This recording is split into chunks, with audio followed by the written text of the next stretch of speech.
പിതാവിൻ്റെയും പുത്രൻ്റെയും പരിശുദ്ധാത്മാവിൻ്റെയും നാമത്തിൽ ആമേൻ. ഇന്ന് ഏപ്രിൽ 1 ചൊവ്വാഴ്ച.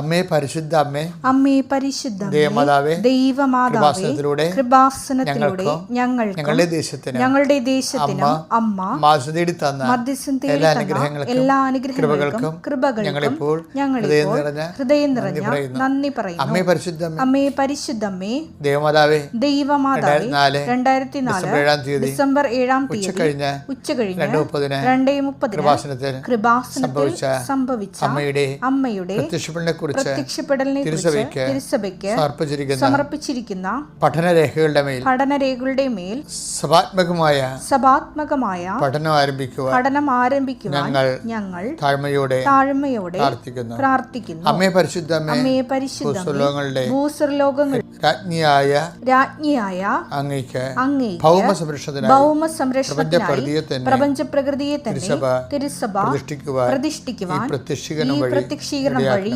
ഇടയാക്കണമേ. പരിശുദ്ധ അമ്മേ, ജപമാല മാതാവേ, സകല കൃപാസനം പ്രാർത്ഥനകളോടും ചേർത്ത് ഞങ്ങളിപ്പോൾ പ്രാർത്ഥിക്കുന്ന ഈ കുടുംബത്തിന്റെ പ്രത്യേക നിയോഗം പ്രമക്കളെ.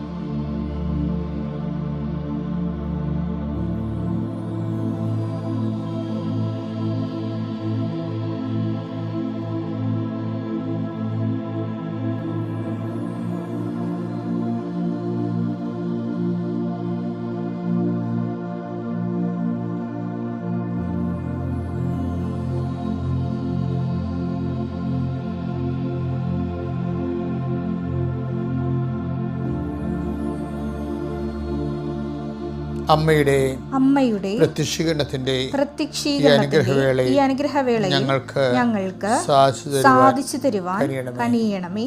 ആമേൻ. വിശ്വാസ പ്രമാണം. സർവശക്തനായ പിതാവും ആകാശത്തിന്റെയും ഭൂമിയുടെയും സൃഷ്ടാവുമായ ദൈവത്തിൽ ഞാൻ വിശ്വസിക്കുന്നു. അവിടുത്തെ ഏകപുത്രനും ഞങ്ങളുടെ കർത്താവുമായ ഈശോമിശിഹായിലും ഞാൻ വിശ്വസിക്കുന്നു. ഈ പുത്രൻ പരിശുദ്ധാത്മാവിനാൽ ഗർഭസ്ഥനായി കന്യകാമറിയത്തിൽ നിന്ന് പിറന്ന് പൊന്തിയോസ് പീലാത്തോസിന്റെ കാലത്ത് പീഡകൾ സഹിച്ച് കുരിശിൽ തറയ്ക്കപ്പെട്ട് മരിച്ച് അടക്കപ്പെട്ട് പാതാളങ്ങളിൽ ഇറങ്ങി മരിച്ചവരുടെ ഇടയിൽ നിന്ന് 3-ാം നാൾ ഉയർത്ത് സ്വർഗത്തിലേക്ക് എഴുന്നള്ളി സർവശക്തിയുള്ള പിതാവായ ദൈവത്തിന്റെ വലതുഭാഗത്തിരിക്കുന്നു. അവിടെ നിന്ന് ജീവിക്കുന്നവരെയും മരിച്ചവരെയും വിധിക്കുവാൻ വരുമെന്നും ഞാൻ വിശ്വസിക്കുന്നു. പരിശുദ്ധാത്മാവിലും ഞാൻ വിശ്വസിക്കുന്നു. വിശുദ്ധ കത്തോലിക്കാ സഭയിലും പുണ്യവാന്മാരുടെ ഐക്യത്തിലും പാപങ്ങളുടെ മോചനത്തിലും ശരീരത്തിന്റെ ഉയർപ്പിലും നിത്യമായ ജീവിതത്തിലും ഞാൻ വിശ്വസിക്കുന്നു. ആമേൻ. സ്വർഗ്ഗസ്ഥനായ ഞങ്ങളുടെ പിതാവേ, അങ്ങയുടെ നാമം പൂജിതമാകണമേ. അങ്ങയുടെ രാജ്യം വരണമേ. അങ്ങയുടെ തിരുമനസ് സ്വർഗത്തിലെ പോലെ ഭൂമിയിലും ആകണമേ. അന്നു വേണ്ടുന്ന ആഹാരം ഇന്ന് ഞങ്ങൾക്ക് തരണമേ. ഞങ്ങളോട് തെറ്റ് ചെയ്യുന്നവരോട് ഞങ്ങൾ ക്ഷമിക്കുന്നത് പോലെ ഞങ്ങളുടെ തെറ്റുകൾ ഞങ്ങളോടും ക്ഷമിക്കണമേ.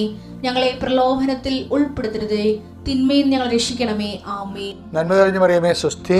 കർത്താവ് അങ്ങയുടെ കൂടെ സ്ത്രീകളിൽ അങ്ങ് അനുഗ്രഹിക്കപ്പെട്ടവളാകുന്നു. അങ്ങയുടെ ഉദരത്തിൻ ഫലമായി ഈശോ അനുഗ്രഹിക്കപ്പെട്ടവനാകുന്നു. പരിശുദ്ധ മറിയമേ, തമ്പുരാന്റെ അമ്മേ, പാപികളായ ഞങ്ങൾക്ക് വേണ്ടി ഇപ്പോഴും ഞങ്ങളുടെ മരണസമയത്തും തമ്പുരാനോട് അപേക്ഷിക്കണമേ. ആമേൻ. എൻ്റെ പ്രിയപ്പെട്ടവരെ, നമ്മള് കർത്താവിൻ്റെ തിരുസന്നിധിയിലെ ഒരു പുതിയ മാസം ആരംഭിക്കാൻ കർത്താവിൻ്റെ ഉന്നതമായ നാമത്തിന് സ്തോത്രം ചെയ്യുന്നു. കർത്താവിൻ്റെ വിശുദ്ധ പൗരോഹിത്യത്തെ മഹത്വപ്പെടുത്തണമേ. കർത്താവ് സഭയിലുള്ള സാന്നിധ്യം നീ പ്രകടമാക്കണമേ. 39 വർഷം ഞാൻ അർപ്പിച്ച കൃപാനയുടെ യോഗ്യതയാണ് കൃപാസന അൾത്താര ജീവനോടെ പ്രത്യക്ഷപ്പെട്ട പരിശുദ്ധ അമ്മയുടെ മാധ്യസ്ഥതയിലെ കൃപാസന അൾത്താര നടന്നിട്ടുള്ള 10,000-കണക്കിന് ആരാധന ശക്തിയാൽ ഈ പ്രാർത്ഥനയിൽ പങ്കെടുക്കുന്ന മക്കളുടെ കുടുംബത്തെ ആശീർവദിക്കുന്നു. നിങ്ങളെ ഓരോരുത്തരെയും ആശീർവദിക്കുന്നു. കർത്താവെ, നിങ്ങളുടെ യാത്രകൾ, ഇന്നത്തെ ജോലികൾ, ഇന്നത്തെ സംരംഭങ്ങൾ കർത്താവ് ആശീർവദിക്കട്ടെ. നിങ്ങൾ ഏത് വിഷയത്തിനാണ് ഏറ്റവും കൂടുതൽ സങ്കടപ്പെടുന്നത്, ആ വിഷയത്തിന് ദൈവിക തീരുമാനം ഉണ്ടാകുക. നിൻ്റെ കഴിവിനേക്കാൾ ഉപരി ദൈവത്തിൻ്റെ കൃപ അതിൽ പ്രവർത്തിക്കട്ടെ. ദൈവമേ, സാമ്പത്തികം വരയുന്നവരുണ്ട് ഈശോയെ. സാമ്പത്തിക ഭാരങ്ങൾ കൊണ്ട് കർത്താവേ, ഒത്തിരി ഒന്നല്ല പലതരത്തിലുള്ള ആശങ്കകൾ കൊണ്ട് മനസ്സ് മടുത്തവരുണ്ട് ഈശോയെ. കർത്താവ് അവരെ നീ ആശീർവദിക്കണമെന്ന് പ്രാർത്ഥി, പുതിയ വഴികൾ കാണിക്കണേ ഈശോയെ. മക്കള് വഴിപിഴച്ച് പോയതിൽ സങ്കടപ്പെട്ട് കുടുംബം ജീർണിച്ചിരിക്കുന്നവരുണ്ട് ഈശോയെ. ജീർണിച്ച കുടുംബത്തിൽ നിന്ന് എങ്ങനെയെങ്കിലും ചാടി ഇറങ്ങിപ്പോയാൽ മതി അച്ഛാ, പുറത്തൊന്നും കുഴപ്പമില്ല അച്ഛാ, എന്ത് സന്തോഷമാണ്. ഞാൻ എൻ്റെ വീടിൻ്റെ അകത്തോട്ട് കയറുമ്പോഴാണ് എല്ലാ പിശാചും ഒരുമിച്ച് കയറി എന്നെ പോലും എനിക്ക് വീട്ടിൽ കയറാൻ പോലും തോന്നണില്ലെന്ന് പറയും സങ്കടപ്പെട്ട് നിലവിളിക്കുന്നവരുണ്ട്. കർത്താവേ, നീ അവരെ സന്ധിക്കണമേ എന്ന് പ്രാർത്ഥിക്കുന്നു. കർത്താവേ, മനുഷ്യനെ കൊണ്ട് പരിഹരിക്കാൻ പറ്റാത്ത അവസ്ഥ ഉണ്ട് ഈശോയെ. എല്ലാം ഒക്കെ ഉണ്ട് ഈശോയെ, പക്ഷെ സമാധാനമില്ല, സന്ധിപ്പുമില്ല, സങ്കടം കൊണ്ട് വിഷമം നിറഞ്ഞ് വിഷമിച്ചിരിക്കുന്നുണ്ട് ഈശോയെ. എൻ്റെ കർത്താവിൻ്റെ ഉന്നതമായ നാമത്തിൽ, സഭയുടെ അധികാരത്തിൽ, കുരിശിൻ്റെ അടയാളത്തിൽ, ദൈവശക്തിയാൽ നിൻ്റെ യാത്രയെ ആശീർവദിക്കുന്നു. നിൻ്റെ പരീക്ഷകളുടെ റിസൾട്ട് വരാൻ നേരത്തെ കർത്താവ് നിൻ്റെ ആശങ്കകൾ കർത്താവെ ദൂരീകരിക്കാൻ വേണ്ടി ദൈവത്തിൻ്റെ കരുണ റിസൾട്ട് പ്രതിഫലിപ്പിക്കാൻ ഇടയാക്കണം പ്രാർത്ഥിക്കുന്നു.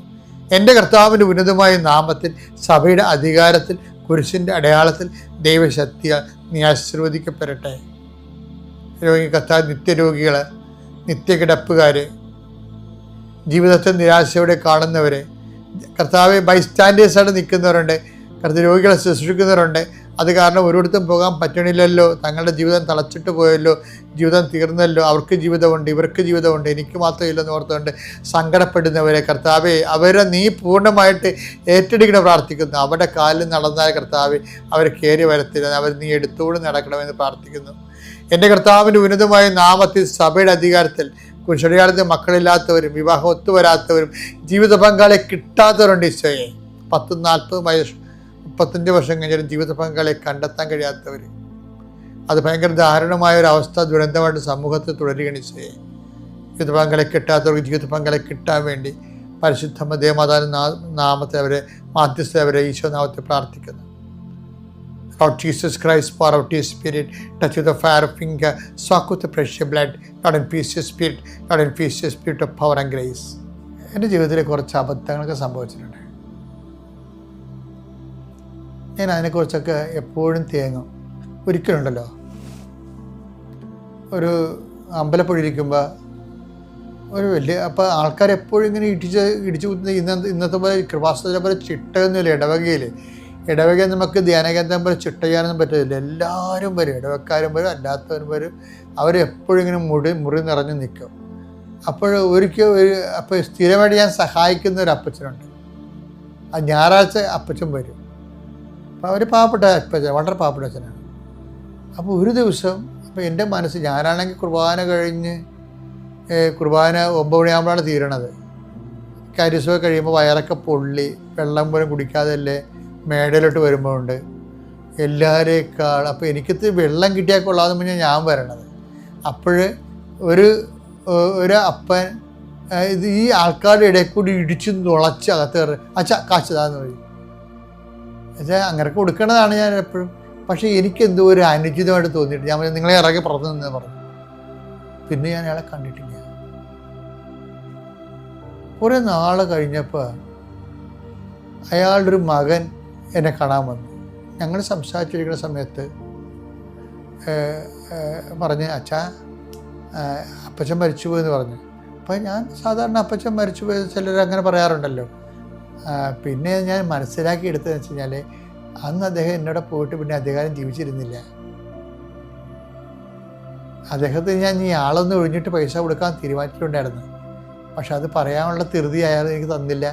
എനിക്കും അത് കിട്ടിയില്ല. ഞാനാണ് എൻ്റെ ബോഡി വളരെ ടയർഡായിട്ട് നിൽക്കുന്നത്. ഞാൻ എന്നെ നീതീകരിക്കുകയില്ല, പക്ഷെ അതിൻ്റെ അപ്പുറത്ത് ഞാൻ വളരേണ്ടതായിരുന്നു. അതെനിക്കൊരു പശ്ചാത്താപമാണ്. ഇങ്ങനെ അത്, പക്ഷേ ഞാനത് ഇപ്പോൾ റെക്ടിഫൈ ചെയ്യുന്നുണ്ട്. എന്താണ്, അത്ര അപ്പച്ചന്മാരെ കണ്ടാലൊക്കെ അങ്ങോട്ട് ചോദിച്ചു സങ്കടം തീർത്ത് വിടും. എന്താ കാര്യം, പഴയൊരു പശ്ചാത്താപമാണ്. അപ്പോൾ ഞാൻ എൻ്റെ സ്ഥാപനത്തിൻ്റെ മതിൽ കെട്ടിയപ്പോൾ എൻ്റെ നാട്ടിൽ കുറച്ച് സ്ഥലം എൻ്റെ അരികിൽ താമസിക്കുന്നവർ ഞെരുങ്ങിപ്പോയി. അതെനിക്ക് എപ്പോഴും എൻ്റെ മനസ്സിൽ എപ്പോഴും അത് പ്രയാസമായിട്ട് കിടക്കും. അത് ഞെരുങ്ങിപ്പോയവർ, അവർക്ക് അവിടെ സ്ഥലമെടുത്തില്ല, പക്ഷേ അവരെത്തി ഞെരുക്കത്തിലായിപ്പോയി. അപ്പോൾ നീതിയാണ് നമ്മൾ ചെയ്തത്, പക്ഷേ പറഞ്ഞിട്ട് കാര്യമില്ല, കരുണയില്ല അവിടെ. അപ്പോൾ ഞാൻ എന്ത് ചെയ്യും? ഇപ്പോൾ എനിക്കിപ്പോൾ ഒരു അവസരം വരുന്നുണ്ട് അവരെ ഒന്ന് സന്ധിക്കാൻ വേണ്ടി. അപ്പോൾ ഞാനത് റെക്ടിഫൈ ചെയ്യും. ഞാൻ ജീവിച്ചിരിക്കുമ്പോൾ തന്നെ അത് പരിഹാരം ഉണ്ടാക്കും. അപ്പോൾ ഈ ശുഭത്തിൻ്റെ ഗുണം അതാണ്. ഇപ്പം നമ്മളിങ്ങനെ പ്രസംഗിക്കുക മാത്രമല്ല, നമ്മൾ തന്നെ കണ്ണാടി ഒന്ന് നേരെ തിരിച്ച് വെക്കുമ്പോൾ അതുപോലെ തന്നെ നമുക്ക് മനസ്സിലാവും ഇന്ന കാര്യങ്ങൾക്ക് നമുക്ക് തെറ്റുകൾ. നോൻപ് കാലം അങ്ങനെ ഒരു തീരുമാനം എടുക്കേണ്ട ഒരു കാലമാണ്. കഴിഞ്ഞ കാലങ്ങളിൽ എവിടെയെങ്കിലും കരുണ കുറഞ്ഞു പോയിട്ടുണ്ടെങ്കിൽ അത് ശുഭമാണ്. നമ്മുടെ ജീവിതമേ നിത്യത വരെ എത്തുമ്പോൾ മാത്രമേ ശുഭമെന്ന് പറയാൻ പറ്റത്തുള്ളൂ.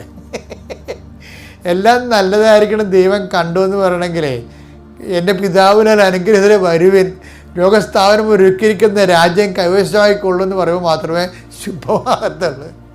അപ്പോൾ ക്രിസ്ത്യാനിയുടെ ജീവിതം അങ്ങനെയാണ്. കാര്യം എന്താണ്? ക്രിസ്തു നിത്യതയ്ക്ക് വേണ്ടി കൂടിയാണ്. ഈ ജീവിതത്തിന് വേണ്ടി മാത്രമാണെങ്കിൽ നമുക്ക് ക്രിസ്തുവിൻ്റെ ആവശ്യമില്ല ശരിക്കും പറഞ്ഞാൽ. അതുകൊണ്ട് പൗരസ്ത്യം ചോദിക്കണത് എന്താണെന്ന് പറയാം, 1 കൊരിന്ത്യർ 15:19 ഈ ജീവിതത്തിന് വേണ്ടി മാത്രം ഈ ജീവിതത്തിന് വേണ്ടി മാത്രം ക്രിസ്തുവിൽ പ്രത്യാശ വച്ചിട്ടുള്ളവരാണെങ്കിൽ നമ്മൾ എല്ലാ മനുഷ്യരെയുംകാൾ നിർഭാഗ്യരാണ്. അപ്പൊ തന്നെ നിങ്ങൾക്ക് വ്യത്യാസം മനസ്സിലായില്ലേ? ക്രിസ്തുവിൽ നമ്മൾ പ്രത്യാശ വെക്കണത് ഈ ജീവിതത്തിന് പ്രാധാന്യമില്ലെന്നൊന്നും അല്ല ഞാൻ പറഞ്ഞത്. ഈ ജീവിതത്തിന് അതിൻ്റെതായുള്ള പ്രാധാന്യമുണ്ട്. പക്ഷേ ക്രിസ്തുവിൽ നമ്മൾ പ്രത്യാശ വെക്കണത് ഈ ജീവിതത്തിന് വേണ്ടി മാത്രമല്ല, പിന്നെ എന്താണ്? നിത്യജീവിതത്തിന് വേണ്ടിയാണ്. ഈ നിത്യജീവിതം, ഇപ്പം ഞാൻ മാതാവിനെ പ്രത്യക്ഷീകരണം നേരെ കണ്ട ആളാണ്. അപ്പോൾ നിത്യജീവിതം എന്താണെന്ന് അതിനെക്കുറിച്ചും നിത്യജീവിതത്തിന് ശേഷം മനുഷ്യൻ എങ്ങനെ ഇരിക്കുന്നതിനെക്കുറിച്ചൊക്കെ എനിക്കും ഒരു ധാരണയുണ്ട് ആ വിഷയത്തിൽ. അപ്പോൾ അതുപോലെ തന്നെ ഈ ക്രിസ്തുവിൻ്റെ കൂടെ നമ്മൾ നിത്യതയിൽ സ്വർഗീയ ശരീരങ്ങൾ പ്രാപിച്ച് കർത്താവിൻ്റെ നിത്യസന്തോഷത്തെ പ്രവേശിക്കുക മാത്രമേ ശുഭമാകത്തുള്ളൂ. മനസ്സിലായില്ലേ? അപ്പോഴാണ് ദൈവം പറയണത് എല്ലാം നല്ലതെന്ന് കണ്ടെന്ന് പറയണത്. കാര്യം അപ്പോഴാണ് അതുകൊണ്ടാണ് ഈ ജീവിതത്തിൽ സുവിശേഷപരമായിട്ട് ശുഭമാകാത്ത കാര്യങ്ങളെല്ലാം നമ്മൾ ആക്കാൻ വേണ്ടി ശ്രമിക്കണം. അത് മറ്റുള്ളവരുടെ ജീവിതമായാലും നമ്മളുടെ ജീവിതമായാലും എപ്പോഴും അതായത് ഒന്നും കടങ്ങൾ ഉണ്ടാകാതിരിക്കാൻ നോക്കണം. ദൈവദൃശ്യനിധിയിൽ നമ്മൾ പിരിയുമ്പോൾ കടമുണ്ടാകരുത്. പിരിയുമ്പോൾ അത് നേരത്തെ കുട്ടി അതിനുള്ളൊരു ബോധപൂർവ്വ ശ്രമം ഉണ്ടാകണം. അപ്പോൾ സ്വർഗത്തെക്കുറിച്ചൊക്കെ ഉള്ള നിശ്ചയമുള്ളവരാണ് അതുപോലെ ബോധപൂർവ്വ ശ്രമം നടത്തേണ്ടത്. അപ്പോൾ നോൻപ് കാലം ആകുമ്പോഴെങ്കിലും നിങ്ങൾക്ക് അതിനെക്കുറിച്ച് വ്യക്തത ഉണ്ടാകണമെന്നും ദൈവദൃശ്യം കടവില്ലാത്ത രീതിയിൽ ഓരോ ദിവസവും പിരിയാൻ വേണ്ടി നിങ്ങൾ പ്രത്യേകം ശ്രദ്ധിച്ചാൽ വിശുദ്ധ താനേ ജീവിതത്തിൽ ഉണ്ടായിക്കൊള്ളും.